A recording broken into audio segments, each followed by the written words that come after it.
నమస్కారం. మా ఇంట్లో అసలు కలాకండ్ అంటే పిచ్చ లైట్ అనమాట. ఎందుకంటే మేము చిన్నప్పటి నుంచి గూడా మాకు ఆవులు, గేదెలు ఉన్నాయి గదా! మేము కేంద్రం వెళ్ళిపోయిందనుకోండి, టైం చూసుకోకుండా పాలు కేంద్రానికి పోయకపోతే పాలు ఎక్కువ ఉన్నప్పుడు మనం ఏం చేయలేం గదా! వాటికేం ఫీల్ అయ్యేది ఏం లేదనమాట. ఇంకా చక్కగా పొయ్యి ఎలిగించేసి వాటి మీద పెద్ద సెట్ అయితే పెట్టేసుకొని పాలన్నీ పోసేసి, బెల్లమేసేసి అవి ఉడుకుతూ ఉండి కలాకండ్ తయారైపోయిద్ది దానంతటికి అదే. ఇప్పుడైతే నేను కలాకండ్ చేస్తానికి చాలా కష్టపడినట్టే ఉంది. ఎందుకంటే దానిలో ఒక నిమ్మకాయ పిండి అది ఇరగ్గొడతానికి గూడా అసలు అప్పుడైతే ఆ విధంగా చేసినట్టు కూడా నాకు గుర్తులేదు. బెల్లం వేయంగానే అది ఆటోమేటిక్‌గా ఉడుకుతూ ఇరిగిపోయేది. వెన్న గూడా ఎక్కువ ఉంటుంది కాబట్టి చక్కగా ఎక్కువ కలాకండ్ కూడా తయారైపోయేది. ఇప్పుడు చూడండి క్రీమ్ పాలే తీసుకున్నాను 2 ప్యాకెట్లు అంటే లీటర్ అనమాట. అవి ఇంకా చక్కగా పోసేసుకుని స్టవ్ మీద పెట్టుకున్నాను. ఎక్కువసేపు పాలన్నీ కూడా దగ్గర పడేదాకా కాగి చాలా టైం పట్టేదనమాట. మొత్తం అయింది అక్కడ ఓపికగా చూస్తూ తింటే ఉండేది. చాలా టేస్ట్‌గా ఉండేది. చూస్తున్నారు కదా వీడియోలో కనపడుతున్న విధంగా పాలైతే మరుగుతూ ఉంటాయి కదా అవన్నీ కూడా చాలా దగ్గర పడాలి. ఒక 30 వంతుకైతే వచ్చిన తర్వాతనే పంచదార వేసామంటే పంచదార గానీ మీ ఇష్టం బెల్లం కూడా వేసుకోవచ్చు. ఎంత మరుగుతాయో అంత దగ్గర పడుతూ ఉంటాయి కదా అప్పుడు చిక్కగా అయిన తర్వాతనే వీటిలో గానీ బెల్లం గానీ పంచదార గానీ వేసుకోవాలి. ఎక్కువ అసలు స్వీట్ పట్టదు అందుకని చూసి చాలా తక్కువ వేసుకోవాలి.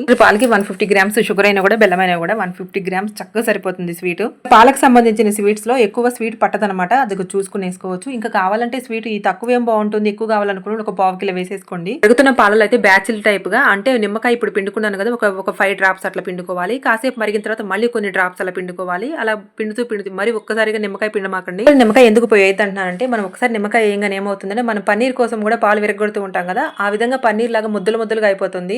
చేస్తుంది కలాకండ్ కదా చిన్న పూసలుగా ఉంటుంది. అలా ఒక్కసారిగా పన్నీర్ ముద్దలాగా ఇంత అయింది అనుకోండి అమ్మో స్వీట్ పాడైపోయింది లేకపోతే మనకు కుదరలేదు విరిగిపోయింది. పాలు ఇరిగిందే కదా కలాకండ్ అంటే అందుకని కంగారు పడకుండా వాటిని అయితే గట్టిగా ఇలా ముద్దలుగా ఉన్న వాటిని కూడా మనం గరిటతో ఎంతసేపు కలుపుతాం అలా చిన్న పూసల్లాగా తయారైపోతాయి. అది అడుగు పట్టకుండా కలుపుకుంటూ ఉండటమే అనమాట. చూస్తున్నారు కదా నేను షుగర్ అయితే చాలా తక్కువ తీసుకున్నాను. ఇంకా షుగర్ వేయగానే కలర్ చాలా చేంజ్ అయిపోయింది చూస్తున్నారు కదా. ఈ పాలలో ఉన్న నీళ్ళని కూడా చాలా వరకు తగ్గిపోయినాయి చూస్తున్నారు కదా. ఇంకా దగ్గర పడిపోతుంది. చూస్తున్నట్టయితే గిన్నెడు పాలు పెట్టాం కదా మొత్తం కూడా చూస్తున్నారా అడుగుకి వెళ్ళిపోయింది అనమాట. మొత్తం వాటర్ అంతా కూడా మొత్తం మరిగి అలా తక్కువ అయిపోయింది. నిండా ఉన్న నీళ్లు ఎప్పటికి అవుతుందో అనుకున్నా కానీ టైం పట్టింది కాదనట్లేదు. అవన్నీ కూడా కలుపుకుంటూనే ఉండాలి లేకపోతే అడుగు పట్టేస్తుంది. బయట షాప్ లో ఎప్పుడెప్పుడు కొనుక్కుంటూ ఉంటాం కదా వాటికన్నా కూడా మనం చక్కగా పాలు మన గేదెలు గానీ ఆవులు గానీ ఉన్నాయి అనుకోండి చక్కగా వాటి నుండి పాలు తీసేసుకుని మనమే కలాకండ ఫ్రెష్ గా చేసుకోవచ్చు. కలాకండే కాదు ఎక్కువగా మా అమ్మ అయితే పాలకోవ కూడా చేస్తుండేవాళ్ళు. పాలకోవ అయితే ఇంకో మా అక్క ఆదిలక్ష్మి అక్క అని ఉంది. ఆమె ఎవరంటే మా చిన్న నాయనమ్మ మా నాయనమ్మ వాళ్ళ చెల్లి వాళ్ళ అమ్మాయి ఆదిలక్ష్మి అక్క వచ్చినప్పుడు అయితే పాలకోవ తప్పనిసరిగా చేసి పెట్టేది. మాకు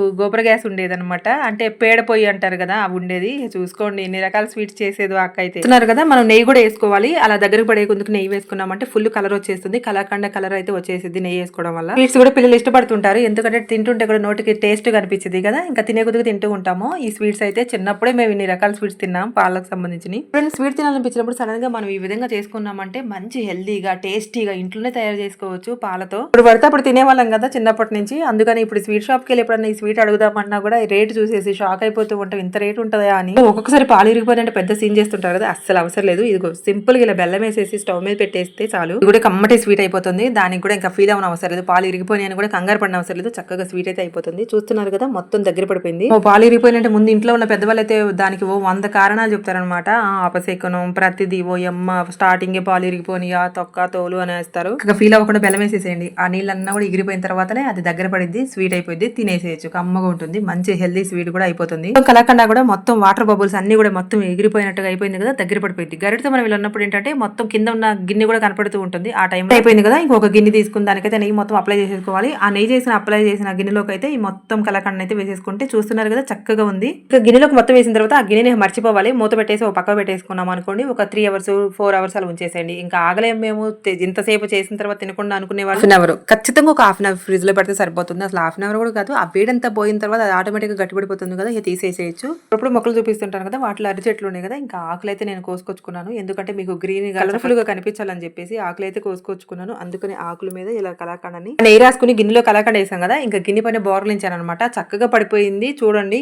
ఒక లీటర్ పాలకి ఎంత అయిందో చాలా తక్కువ అయింది కదా అందుకని ఎక్కువ చేసుకోవాలి కలాకండ. ఎప్పుడు అలా 4 అవర్స్ 5 అవర్స్ అలా వదిలేసామంటే నైట్ చేసుకోవాలి. ఇంకా మార్నింగ్ చూసుకోవాలన్నమాట. అప్పుడు కానీ అది కట్ చేసేటప్పుడు లోపల కూడా కలర్ చాలా బాగుంటుంది. లోపలేమో ముదురు రంగులో ఉంటుంది. పైన ఏమో కలర్ తక్కువగా క్రీమీగా అలా ఉంటుంది అనమాట. అసలు అయినా కూడా చూడండి ఎంత బాగుందో చిన్న పూసలుగా. టేస్ట్ అయితే చెప్పనవసరం లేదు. మీ ఎంత కూడా ట్రై చేసుకోండి ఇంట్లో. ఎందుకంటే పాలు ఉంటూనే ఉంటాయి కదా అప్పుడప్పుడు మన ఇంట్లో కూడా తయారు చేసుకుని తింటే చాలా బాగుంటుంది.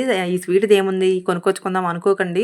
ఎవరికో వాళ్ళకి ఇంట్లో వాళ్ళ ఒకళ్ళకైనా కూడా స్వీట్ తినాలనిపిస్తూనే ఉంటుంది. ఇంట్లో అంటూనే ఉంటారేమో అలాంటప్పుడైతే ఈ స్వీట్స్ తయారు చేసి పెట్టుకున్నారంటే తినాలనిపించినప్పుడు తినొచ్చు. పీసెస్ గా కట్ చేసేటప్పుడు నేను అనుకున్నాను అనుకున్నాను ఇలా విడిలిపోతుందేమోనని, అస్సలు లేదు. కట్ చేస్తున్నప్పుడు కూడా అసలు చక్కగా పీసెస్ లాగా చూస్తున్నారు కదా, లోపల ముదురు రంగులో కనపడుతూ ఉంది. గ్రాండ్ గా చాలా రిచ్గా ఉంటుంది అనమాట ఈ స్వీట్ ని. ప్రతి ఒక్కళ్ళు ఏ ఫెస్టివల్ వచ్చినా గానీ, ఏదైనా కూడా మీ ఇంట్లో ఏ వెకేషన్ అయినా కూడా మీరే తయారు చేసేసుకోవచ్చు. అంత ఈజీగా కుదురుతుంది. ఇంకా చూసుకుంటూనే ఉంటున్నాను. ఎంతసేపు చూసినా కూడా నాకు కుదిరిందని ఆనందంతోనే ఉన్నాను. ఇంకా తినలేదు కదా, తినేసి టేస్ట్ ఎలా ఉందో చూసేద్దాము. తింటున్నాను కదా, అసలు టేస్ట్ అయితే వేరే లెవెల్ అనమాట. నోట్లో పెట్టుకోగానే అసలు ఇంకా తినాలనిపించే అంత టేస్ట్గా ఉంది. సింపుల్ స్వీట్ ని మీరు తప్పకుండా ట్రై చేయండి. మీ ఇంట్లో అయితే నచ్చినట్టు లైక్ చేసి, షేర్ చేసి, సబ్స్క్రైబ్ కూడా చేసుకోండి. మర్చిపోకుండా మన వీడియో అయితే చూస్తూ ఉండండి.